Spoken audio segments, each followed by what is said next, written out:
첫 산 보내고 두 번째 산 초입에 타는 거 계속 공부하고 있는데, 초보 여러분들도 배우면 좋고, 어차피 유료는 수식인 거니까 사용 방법이나 그걸 뭐 비슷하게 뭐 사용할 수 있는 무언가가 있어서 여러분들이 공개방에서도 기법을 배워낼 수 있으면 좋은 거라고 생각합니다. 바닥세를 잡아주는 게 중요해요.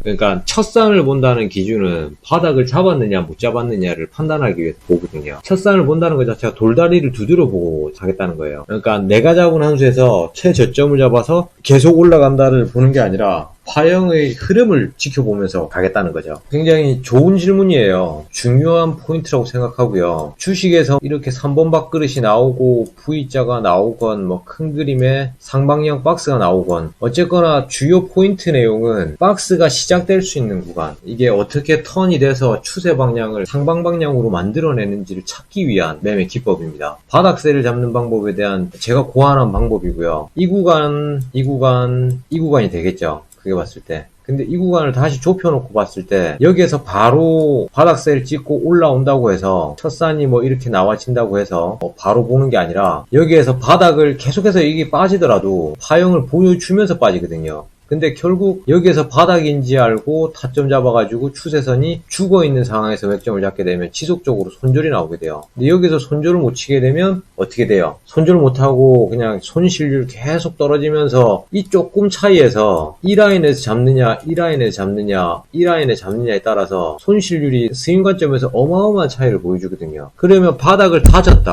돌다리도 두드려 본다고 판단하는 게 무엇이냐? 빠지는 파형에서 더 이상 빠지지 않았다는 거를 전 저점을 깨지 않고 하방 파형이 끝났다는 걸 확인하는 자리로 생각하는 거죠. 파형은 계속 나오거든요. 주식이 움직여지면서 뭐 한 5일짜리가 됐건 10일짜리가 됐건 15일짜리가 됐건 각 종목별로 파형의 흐름이 다 다르겠죠. 그렇지만 산이 나올 수밖에 없어요. 주식은 올라갔다 내려갔다 올라갔다 내려갔다 그렇게 하면서 가는 길들을 만들어내는 거죠. 그렇게 해서 바닥 잡기에서 뭐 이런 V자형을 만들어주고 차트가 반등을 다시 한다고 하더라도 계속 빠지다가 저점을 그만 빠뜨리고 이렇게 올라온다는 거죠. 파행의 흐름을 본 거고, 뭐 비타민이 따라간다면 비타민이 좀 늦게 이렇게 쳐져가지고 이런 식으로 뭐 들어올리겠죠. 각 힘의 단기권 파행에 따라서. 그럼 여기 바닥 잡고 계속 빠지는 가격에서 매매를 하지 말아야 될 거 아닙니까? 여기서 똑같은 기준이 나오거든요. 무슨 말인지 아시겠죠? 그렇죠. 최저점의 파행의 V라인이 전 저점을 깨느냐 깨지 않느냐를 보는 거죠. 거기에서 이제 이 저점의 끝을 깊이로 봤을 때 골파기로 볼 것이냐, 이전과 비슷한 흐름에서 추세를 돌리느냐, 이게 이제 조금 더 깊어지게 되면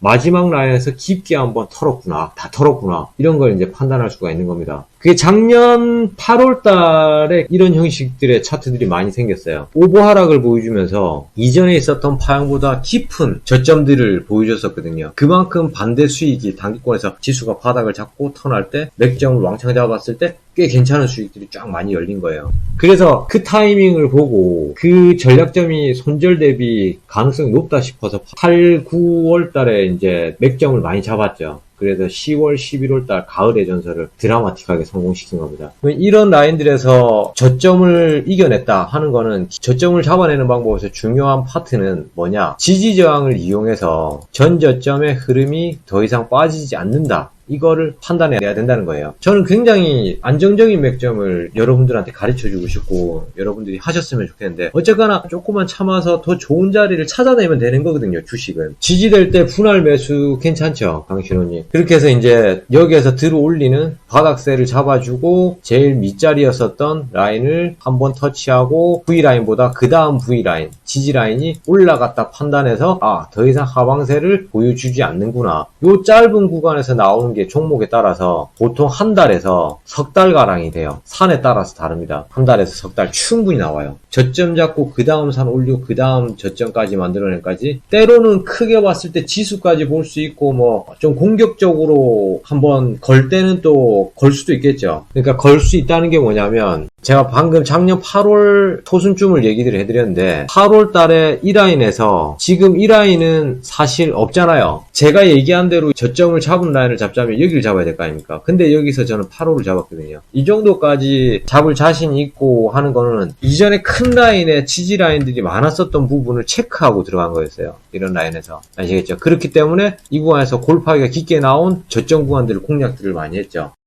여기서도 마찬가지 바닥을 잡아낼 때는 이렇게 뭐 빠졌다가 더 이상 저점을 낮추지 않고 저점을 V라인이 올렸다. 그렇게 되면 파형의 흐름이 어떻게 나와지냐면 역 헤드앤숄더를 많이 만들어냅니다. 여기서는 한 이 정도까지 봐야겠죠. 여기서 빠지고 이 부분을 확대해서 보자면 빠지고 저점 잡고 다시. 그러면 기간으로 봤을 때 한 요 정도 기간이 한 석 달이 나온다. 골파기 한번 세게 나와지고 이전에 큰 라인에서 저항대가 있었다. 그러면 과감하게 그 골파기 라인 끝점에서 잡아볼 수 있다. 그게 이제 또 손절이 준비되어 있지 않은 사람들은 아마 못할 겁니다. 이전에 바자법에 대해서 설명을 해드렸죠. 바바가 바닥 잡는 방법. 바자법 자체가 뭐라 그랬어요? 저는 손절선을 가깝게 둔다 그랬죠. 스윙적 관점에서 맥점 잡을 때는 손절선이 가장 가까운 게 그만큼 명확한 종목입니다. 여차하면 팔 수 있는 종목. 미련 없이 떠나서 다시 추후 맥점을 공략할 수 있는 종목. 그리고 가능하면 수익권으로 올라갈 수 있는 확률이 높은 종목. 모든 것이 녹아져 있는 게 바자법이에요. 바닥 잡는 방법. 거기에서 이제 적극적으로 활용하는 게 비타민 라인이죠. 그래서 요것도 이제 장기 횡보 매집이 있는데 크게 봤을 때 이쪽에서 더 바닥세도 있지만 이쪽 부위에서 이제 바닥을 잡고 단기 이슈의 반응이 나오기 시작하는데 사실 8호는 한 번씩 도전해 볼 만하긴 했어요. 그렇지만 전체 추세가 꺾이고 있다. 얘도 테마적으로 봤을 때 뭐 폐렴 관련 바이러스 관련주에 둘째가라면 서러웠었죠. 근데 이 구간에서 삼성 납품 뭐 무슨 재료에 엮여가지고 당연권 작업 걸리고 나서 제일바이오, 이글벳, 중앙백신, 진원생명과학은 좀 빠졌었고 뭐 고려제약 함께 다니다가 조금 이탈했었어요. 파형이 굉장히 좀 제한적으로 주고 옛날에는 바이러스 관련주에서 1, 2등 주를 다퉜었거든요. 그리고 이제 지켜보고 있는데 이게 바닥을 이제 서서히 잡는 거예요. 바닥을 전저점이 빠지지 않았다의 부위를 어디서 체크했냐면 이 구간에서 체크를 한 겁니다.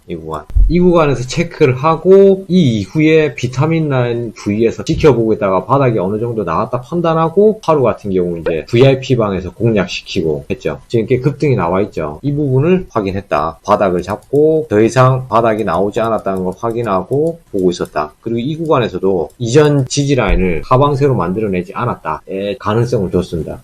여러분들이 잡은 한 수의 맥점을 최고 맥점이라고 생각하지 마세요. 아까 누가 저점 부위 바닥세에서 분할하는 거 좋은가요? 라고 물어보셨어요. 제가 좋다고 잠깐 잘랐어요. 잠깐 잘랐는데 기본적으로 스윙 관점에서 맥점을 들어갈 때 내가 요 종목을 들어가야겠다 판단을 하고 맥점을 잡는데 일단 한번 사보세요. 야 100만원을 들어갈 거야. 10만원 한번 사봐. 10만원 한번 사고 급등주 쪽에서 말고 급등주는 급하게 가는 뭐 단타형에서 굳이 그렇게 하라는 건 아니고 스윙 관점에 잡는 데도 2, 3분할 해가지고 10만원 잡고 뭐 그 다음에 2, 30만원 또 잡고 마무리 때 한 60만원 잡아가지고 100만원을 채운 거지. 그렇게 되면 여러분들이 단기권에서 살짝 처질 수 있는 저점 구간에서 조금이라도 싸게 살 수 있어요. 싸게 사는 만큼 버는 거예요. 주식은 어쨌거나 싸게 사서 비싸게 팔아야 되는 쳇바퀴 같은 계속 움직여지는 흐름인 거죠. 반대로 수익권으로 올라갔을 때도 마찬가지입니다. 수익권으로 올라갔을 때 원샷으로 보지 않고 나의 맥점을 분할로서 팔아서 조금이라도 더 높여서 팔 수 있어요. 이거는 통계학적으로 봤을 때 보통 그럴 수밖에 없어요. 사실 추세 받아가지고 올라가는 종목들은 계속 더 가거든요. 올라가는 종목은 걷잡을 수 없이 올라가는 게 주식입니다. 저점에서 하락세에서 손절선 끊어내는 거 있겠지만 계속 빠지지도 않아요. 여러분들이 박스 매매와 중장기 매매를 제대로 못 해보셔서 그래요. 빠지라고 해도 안 빠집니다. 더 빠져라 더 빠져라 해도 안 빠지는 게 주식이에요. 근데 항상 여러분들은 위험 리스크가 큰 구간에서 들어가거든요. 뭘 잘못 배우셨냐면 하이 리스크 하이 리턴에 대한 그런 부분만 공부를 하셔서 그래요. 하이 리스크 하이 리턴에서 들어가는 건 그만큼